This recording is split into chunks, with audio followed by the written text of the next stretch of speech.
Pack law dictated a rejected mate must be set free, but pride makes monsters of men.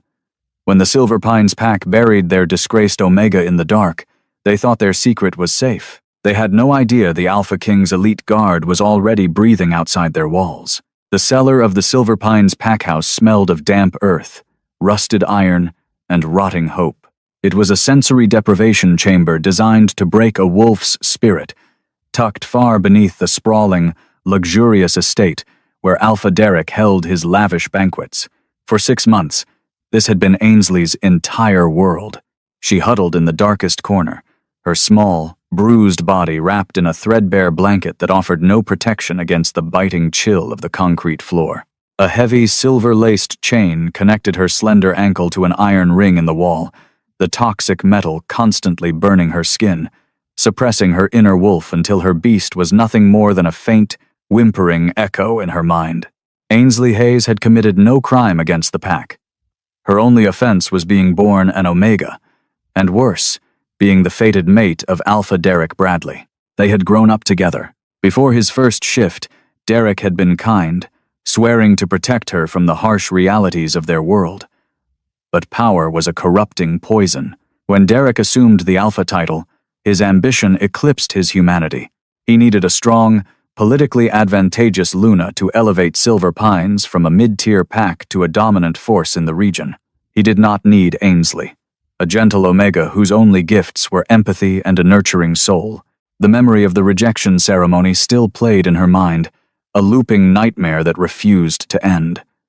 It hadn't been a public affair. Derek was too cowardly for that. He had dragged her into his private study, his eyes flashing with a cold, unfamiliar gold. Vanessa, the daughter of a neighboring Alpha, tall, ruthless, and everything Ainsley was not had stood by his side, a cruel smirk playing on her lips. I, Derek Bradley, Alpha of the Silver Pines, reject you, Ainsley Hayes, as my fated mate and Luna. The words had severed her soul, dropping her to her knees as her chest tore open with the agony of a broken bond. Pack law dictated that a rejected mate must be granted immediate passage out of the territory, given resources to find a new life, and left in peace. But Derek knew that rejecting a true mate brought the disfavor of the Moon Goddess, a stigma that would ruin his reputation among the regional alliances. So, he didn't let her go. He declared to the pack that Ainsley had tragically died in a rogue attack near the borders. They held a beautiful, empty funeral. And while the pack mourned the sweet Omega they had known, Derek and his beta, Garrett, dragged Ainsley down into the dark. Footsteps echoed on the wooden stairs above, breaking her from her trauma-induced trance. The heavy iron door groaned open, spilling harsh, artificial light into her cell. Ainsley squeezed her eyes shut, instinctively pulling her knees to her chest. It was Garrett. The beta stepped into the room, kicking the door shut behind him. He carried a small tin bowl of watery stew, setting it on the ground, just out of her immediate reach. Garrett was a massive man with a jagged scar cutting across his jaw, a brute who took sick pleasure in his Alpha's dirty work. Eat up, Omega, Garrett sneered, leaning against the damp stone wall. You look absolutely pathetic. Ainsley didn't move. Her throat was parched, her stomach hollow, but she refused to give him the satisfaction of watching her scramble for scraps. Not hungry, Garrett chuckled, a low, menacing sound. He stepped forward, his heavy steel-toed boot pressing down on the silver chain connecting her ankle to the wall. He applied pressure, dragging the silver tight against her raw flesh. Ainsley gasped, biting her split lip to keep from screaming. The burn of the silver was agonizing, sending shocks of fire up her leg. You should be grateful we keep you alive, Garrett spat, leaning down to grab a fistful of her matted, dirt-caked hair, forcing her to look at him. Derek wanted to snap your neck the day he mated Vanessa. It was my idea to keep you. A little insurance policy. Reminds the Alpha what happens when the goddess makes a mistake. He shoved her head back against the wall. Ainsley slumped sideways, her vision swimming. Clean yourself up as best you can, Garrett commanded, kicking the bowl of stew closer to her. No crying, no howling. We have important guests arriving tomorrow. If I hear even a mouse squeak from down here, I'll come back with the silver whip. Understood? When she didn't answer fast enough, he kicked her sharply in the ribs. A sharp crack echoed in the small room. Understood? He barked. Yes, Ainsley choked out, tasting blood in her mouth. Yes, Beta, Garrett scoffed, turning on his heel and leaving the cellar. The heavy locks clicked into place, plunging her back into absolute darkness. Ainsley lay on the cold floor, a single tear cutting a track through the grime on her cheek. She was so tired. Her wolf was silent, curled into a tight, dying ball within her soul. She prayed to the moon goddess, not for rescue, but for the quiet, painless release of death. She didn't know that the goddess had already answered. She didn't know that the storm was already gathering at the borders of Silver Pines. 200 miles away, the convoy of the Alpha King had been tearing down the interstate, a line of black, armored SUVs moving with lethal precision. King Gideon was not a man of leisure. He was a sovereign forged in the fires of war, a massive, brooding alpha whose mere presence was enough to force lesser wolves into submission. For the past month, Gideon had been conducting unannounced inspections of the regional packs. The king was a stickler for order, justice, and above all, the protection of the vulnerable. Years ago, before he took the throne, his own sister and Omega had been abused and killed by a rogue pack. Gideon had slaughtered every last one of them, painted his crown in their blood, and decreed that under his reign, Omegas were to be revered, protected, and cherished. Any alpha found mistreating them would face the king's executioner. Inside the lead vehicle, Gideon sat in silence, his sharp, ice-blue eyes watching the dense tree line blur past. His wolf had been restless for 3 days. An incessant, clawing anxiety had settled in his chest, a deep, primal pull that he couldn't explain. It was a phantom ache, a whisper in his blood telling him to hurry. "We are 5 miles from the Silver Pines border, Your Majesty," spoke Reese, his lead guard and most trusted confidant, from the front seat. "Alpha Derek has been notified of our approach. He claims his pack is eager to host you. Derek Bradley is a politician in wolf's clothing," Gideon rumbled, his voice a deep, gravelly baritone that vibrated through the vehicle. "He cares more for his stock portfolios and his public image than the spiritual health of his pack. Keep your eyes open, Reese. Something in the air here feels stagnant." "Understood, sire." As the convoy crossed the invisible boundary into Silver Pines territory, Gideon's chest tightened painfully. His inner beast snarled, pacing violently against the confines of his mind. "Pain," his wolf growled. "Anguish. We must find." Gideon gripped the leather armrest, his knuckles turning white. What was this? He had never felt a pull like this in his 30 years of life. It felt like a tether, a raw, bleeding string pulling him toward the center of the territory. Back at the Silver Pines pack house, the atmosphere was one of frantic, terrified preparation. Alpha Derek stood on the grand marble portico of his estate, nervously adjusting the cuffs of his tailored suit. Beside him stood Vanessa, dripping in diamonds and silk, attempting to project the image of a perfect, benevolent Luna. "Is she quiet?" Derek hissed out of the side of his mouth as Beta Garrett approached his flank. "Gagged and bound, Alpha," Garrett replied quietly. "I reinforced the silver chains. We piled old crates in front of the cellar door. Even if the king's men search the house, it looks like an abandoned storage room. She won't make a sound. She's too weak." "Good," Derek breathed, wiping a bead of sweat from his forehead. "King Gideon is ruthless. If he finds out we faked an Omega's death and locked her away to avoid the rejection stigma, he won't just strip me of my title. He'll execute us all." "He won't find out," Vanessa purred, linking her arm through Derek's. "We are a respectable pack. He will inspect the warriors, eat our food, and leave. Just smile, darling." The crunch of heavy tires on gravel announced the king's arrival. 4 massive black SUVs pulled into the circular driveway. The Silver Pines pack members, gathered on the lawn, immediately dropped to one knee, baring their necks in total submission. Derek, Vanessa, and Garrett bowed deeply as the doors of the lead vehicle opened. Gideon stepped out. He was a terrifying sight. Over 6'4", with broad shoulders and an aura of absolute dominance that suffocated the air around him. He didn't wear a suit. He wore dark combat boots, tactical cargo pants, and a black Henley that stretched tight across his muscular chest. His elite guards, all towering alphas, filed out behind him, their hands resting casually near the weapons holstered at their sides. "Alpha King Gideon," Derek called out, forcing his voice to remain steady as he bowed his head. "Welcome to Silver Pines. We are deeply honored by your presence." Gideon didn't reply immediately. He stood by the car, his head tilted slightly, his nostrils flaring. The moment his boots had touched the ground, his inner wolf had gone completely berserk. Mate. The realization hit Gideon like a freight train, his fated mate. For years he had searched, assuming the goddess had deemed him unfit for a mate due to his bloody past. But she was here. His mate was somewhere in this territory. But the scent... Gideon's eyes darkened to pitch black, the human blue swallowed entirely by his wolf. The scent was incredibly faint, buried under layers of expensive perfumes, cooked meats, and the heavy musk of the pack. But Gideon's senses were unparalleled. Beneath the facade of pine and fresh rain, he smelled rust. He smelled old blood.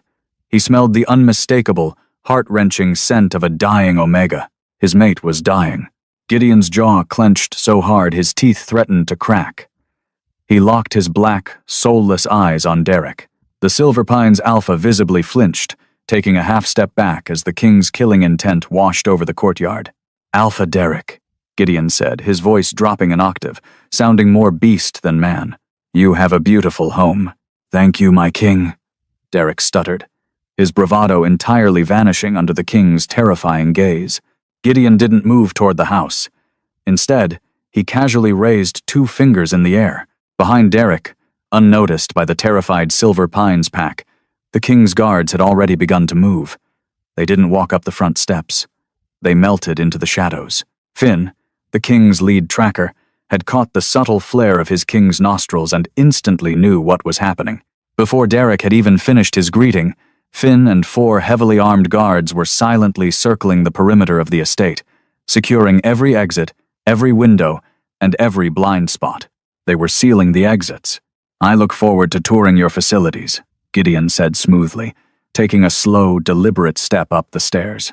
Every step felt heavy, vibrating with a suppressed, volcanic rage. "I want to see everything.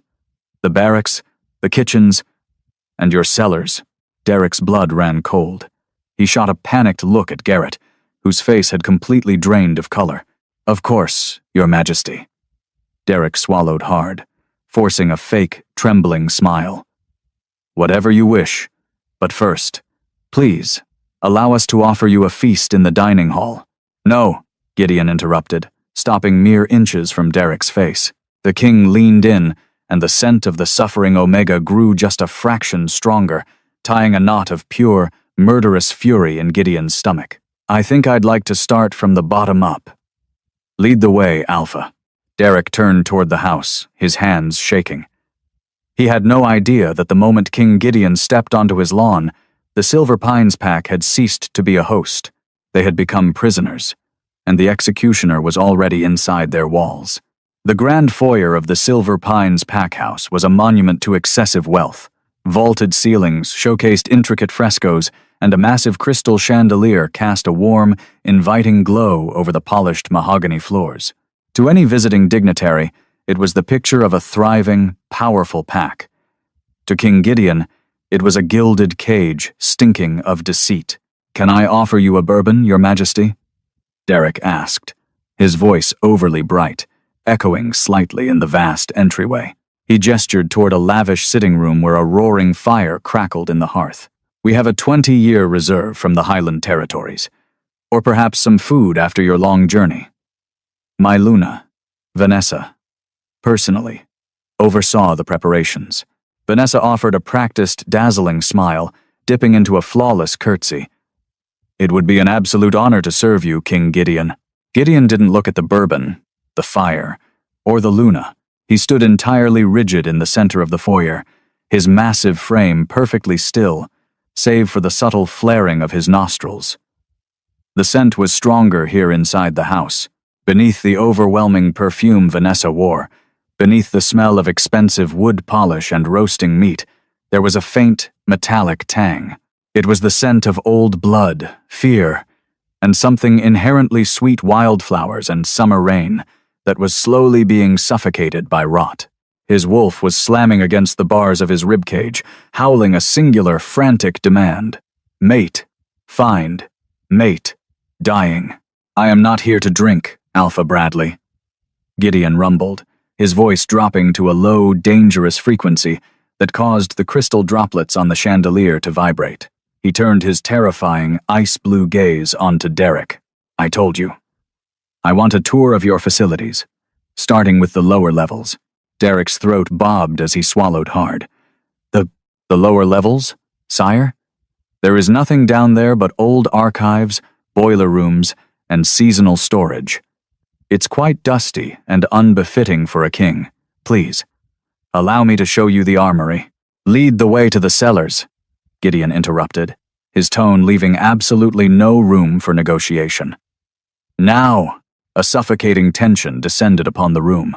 Reese, standing just behind Gideon's right shoulder, casually unbuttoned his suit jacket, granting him unhindered access to the silver-plated tactical blade at his belt.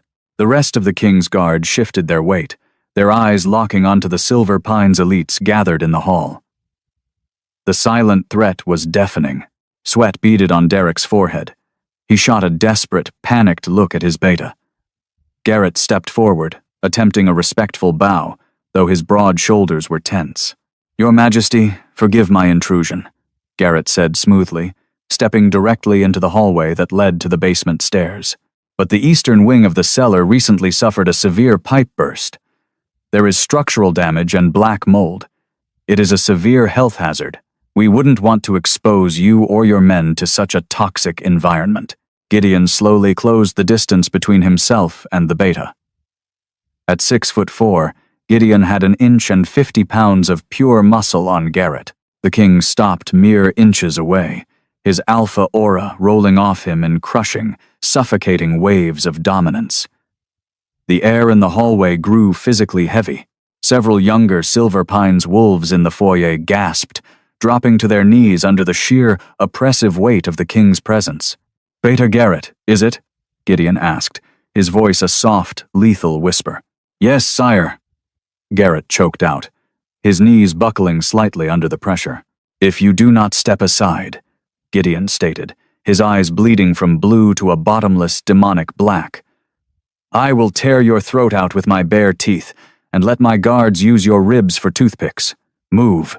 Garrett stumbled backward, his back hitting the wall as he cleared the path, his chest heaving as he gasped for air. Gideon didn't hesitate. He strode down the hallway, pushed open the heavy wooden door leading to the basement, and descended the concrete stairs. The air immediately grew colder, damper. Reese and 2 other guards followed closely, their flashlights cutting through the gloom. They reached the bottom of the stairs, entering a large, unfinished subterranean space. It was cluttered with old furniture and rusted gym equipment. But Gideon's eyes immediately locked onto the far wall. A massive stack of heavy wooden crates had been haphazardly piled up, completely obscuring a section of the stonework. The sweet scent of wildflowers and blood was emanating directly from behind the wood. Move them, Gideon barked at his guards. Reese and the men lunged forward. With supernatural werewolf strength, they began hurling the heavy crates aside, as if they were made of cardboard. Wood splintered and shattered against the concrete floor. Within seconds, the barricade was cleared, revealing a heavy, rusted iron door secured by 3 massive padlocks. Keys, Gideon demanded, holding his hand out toward the top of the stairs where Derek and Garrett hovered in absolute terror. I don't have them on me, Derek stammered, his face ghostly pale. They are in my office. Gideon didn't wait. He turned back to the door, grabbed the thick steel of the middle padlock with both bare hands, and roared. His muscles bulged against the fabric of his shirt as he violently twisted the metal. With a deafening crack, the padlock shattered, dropping to the floor. He repeated the process with the remaining 2, his brute strength defying logic. He kicked the iron door open. It groaned on its hinges, revealing a pitch-black, freezing cell. Rhys clicked on his high-powered tactical flashlight, sweeping the beam across the room.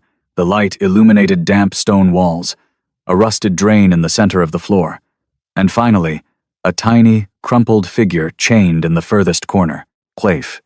Gideon's heart stopped. She was curled into a tight ball, shivering violently beneath a thin, filthy blanket.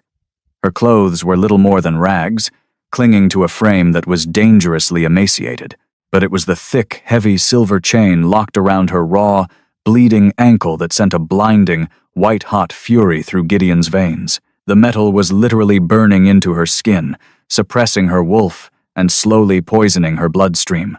"Mate!" His wolf whimpered in absolute agony. Gideon dropped to his knees beside her, ignoring the filth on the floor. "Leave us," he commanded his guards, his voice shaking. Rhys immediately stepped back into the outer basement, pulling the door partially shut to give his king privacy while maintaining a defensive perimeter. "Sweetheart," Gideon whispered, reaching out with a trembling hand to gently brush a knot of matted, dirt-caked hair from her face. Ainsley flinched violently at his touch, a pathetic, broken whimper escaping her cracked lips.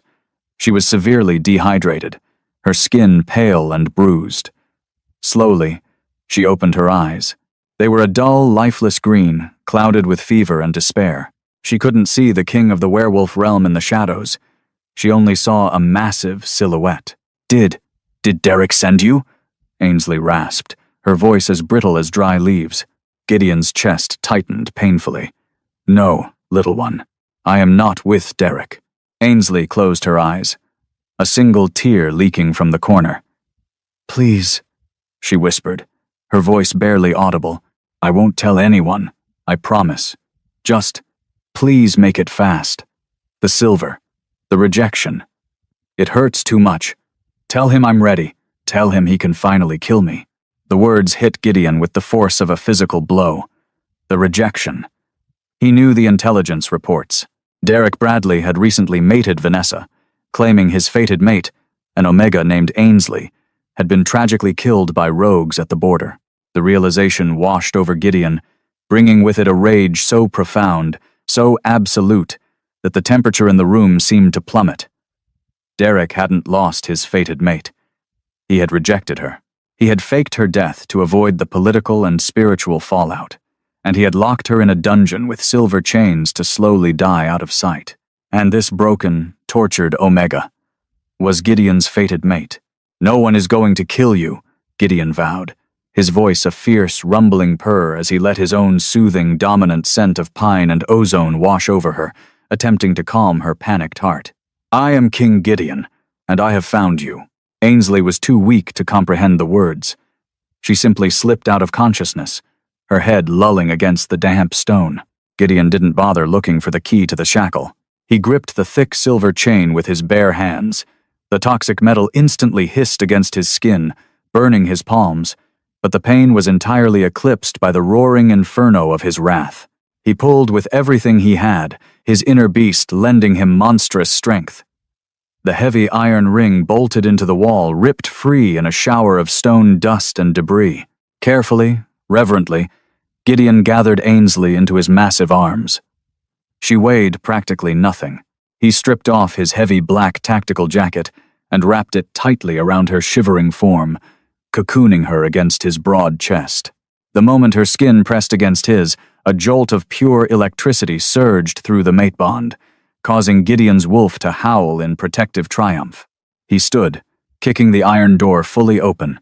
Rhys took one look at the unconscious woman in the king's arms and the terrifying, murderous void in Gideon's eyes, and immediately tapped his earpiece.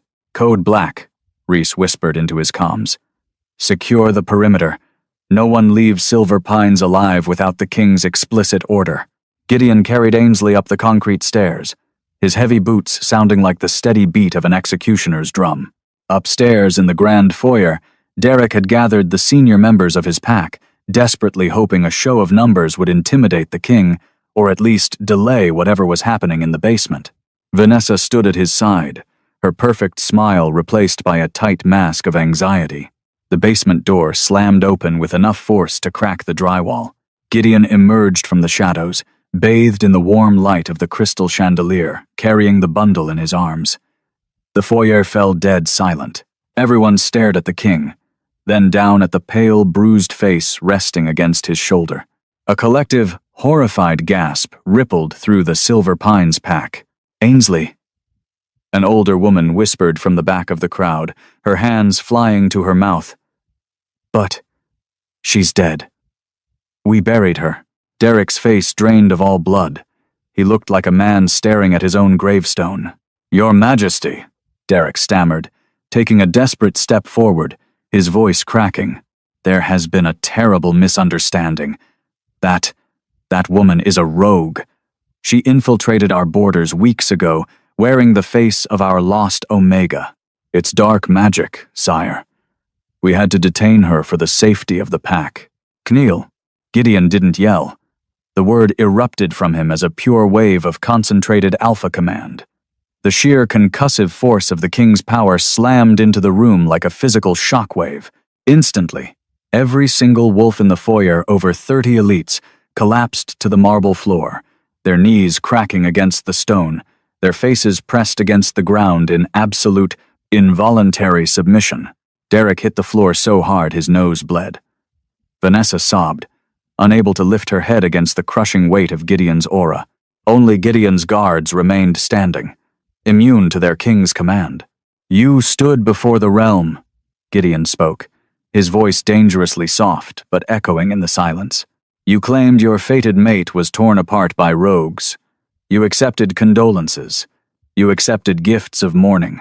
And all the while, you chained her in the dark. You starved her. You let silver burn into her flesh."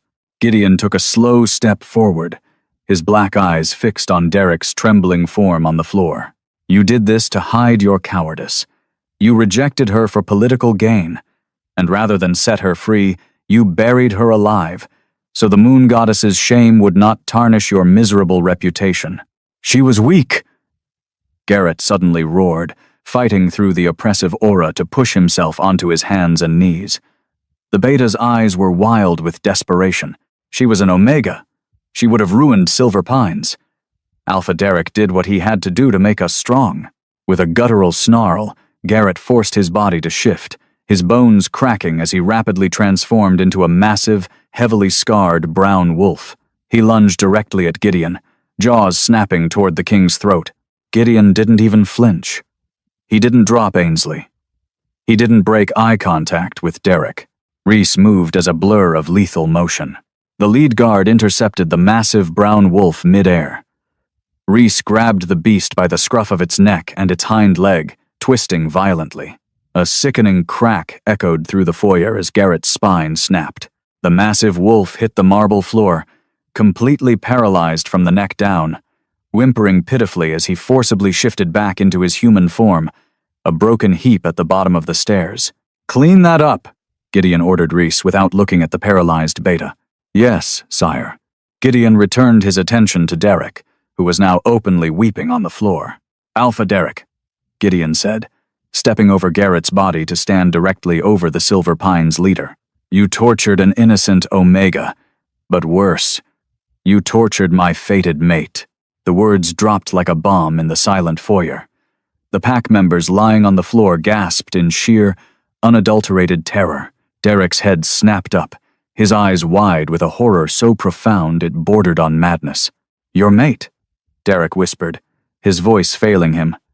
No, she's nobody. She is your queen," Gideon corrected, his voice a death knell.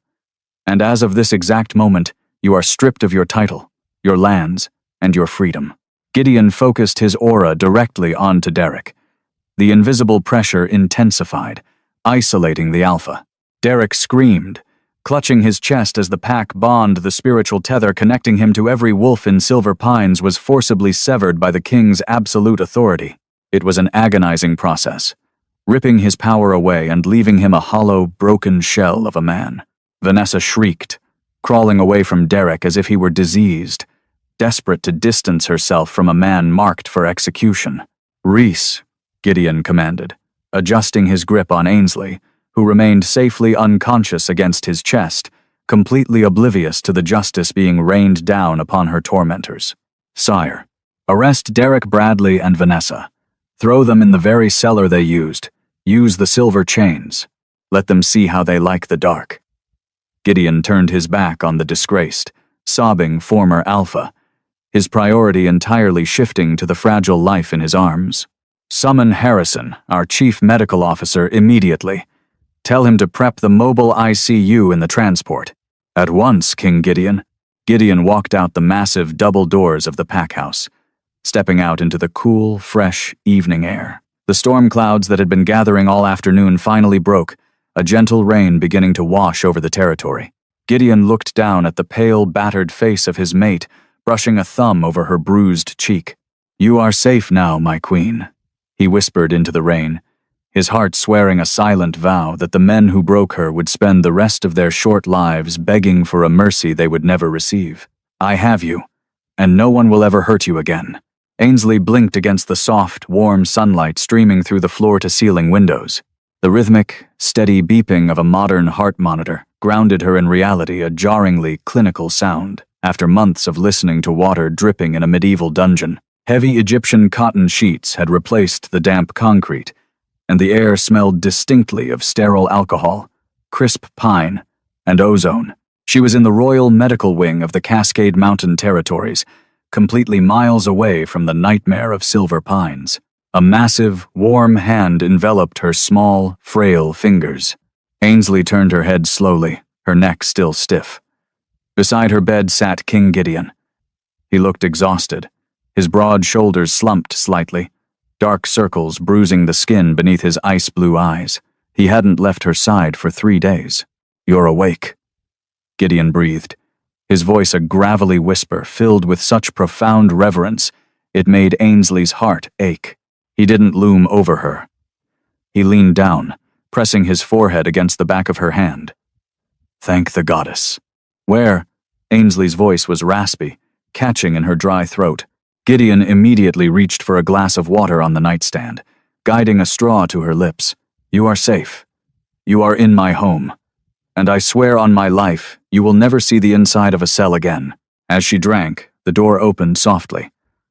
A tall, spectacled man in a white lab coat stepped in, holding a digital tablet. "Ah, perfect timing," he said, offering a gentle, professional smile. "I am Dr. Nathaniel Pierce, the King's chief medical officer." "How are we feeling, Ainsley?" "Confused," she admitted, her gaze shifting nervously between the doctor and the king. "Why? Why did you save me?" Derek said I was his fated mate. He said the moon goddess cursed me to be an Omega, and that rejecting me was the only way to save his pack. Gideon's jaw tightened, a flash of murderous obsidian crossing his eyes before he forced his wolf back down. He looked at Dr. Pierce, nodding once. "Ainsley, what I am about to tell you will be a shock." Dr. Pierce began gently, stepping closer to the bed. "When we brought you in, we ran a full toxicology screen to treat the silver poisoning. We found something else. Your bloodstream was laced with synthetic wolfsbane and a very specific, dark herbal compound. Have you ever heard of an apothecary named Beatrice Caldwell?" Ainsley frowned, searching her fractured memories. "Yes, Vanessa's private herbalist. She gave me teas when I was younger, for my anxiety." "They weren't for anxiety," Dr. Pierce said grimly. "Beatrice Caldwell was arrested by the King's Guard yesterday. Under interrogation, she confessed. Derek and Vanessa paid her to systematically drug you for years. The compound created a false, chemically induced mate bond between you and Derek. He manipulated your biology to make you subservient, to keep you weak so Vanessa could eventually take your place without your wolf fighting back." Ainsley gasped, her hands flying to her mouth as tears welled in her eyes. The twist of the knife was almost unbearable, yet simultaneously an immense, crushing weight lifted from her chest. The moon goddess hadn't cursed her. She hadn't made a mistake. It had all been a calculated, monstrous lie. "You were never his mate," Gideon rumbled, leaning in close, letting his pure, calming alpha aura wrap around her. "You are mine. The moment I crossed the border, the true bond shattered the poison in your veins. You belong here, by my side, if you will have me." Tears spilled down Ainsley's cheeks, but for the first time in her life, they were tears of profound relief. She turned her hand, lacing her fingers through the Alpha King's. "I will." 1 month later, the grand tribunal hall of the Cascade Mountain Estate was packed with alphas from every corner of the continent. Ainsley stood at the apex of the room, completely transformed. The bruised, starved girl from the cellar was gone. She wore a stunning gown of deep emerald silk, her hair cascading in rich, healthy waves. The toxic silver collar had been replaced by a delicate diamond necklace, a gift from her mate. She radiated a pure, soothing Omega aura that commanded respect not through fear, but through absolute grace. Below them, chained to the heavy iron rings set into the floor, were Derek, Vanessa, and a wheelchair-bound Garrett. They looked pathetic, stripped of their fine clothes and their dignity. King Gideon stood beside Ainsley, his voice echoing like thunder through the silent hall. "Derek Bradley, Vanessa Bradley, for the crimes of torture, false bonding, and the attempted murder of your rightful queen, you are hereby stripped of your wolf spirits," Gideon declared, his tone devoid of mercy. "You will spend the remainder of your natural human lives in the subterranean block of Blackgate Penitentiary. You will never see the moon again." Derek sobbed, begging for a mercy he never showed Ainsley, but the royal guards dragged him away into the shadows. Ainsley didn't flinch. She simply turned her face up toward her king, who looked down at her with a softness reserved only for her. The cellar that once held her despair was now nothing but a memory. Ainsley stood on the balcony, not as a broken Omega, but as the cherished queen, her hand firmly in Gideon's. The Silver Pines pack was a forgotten ruin, a testament to the price of cruelty. She finally knew what it meant to be truly loved, safe within the embrace of the Alpha King.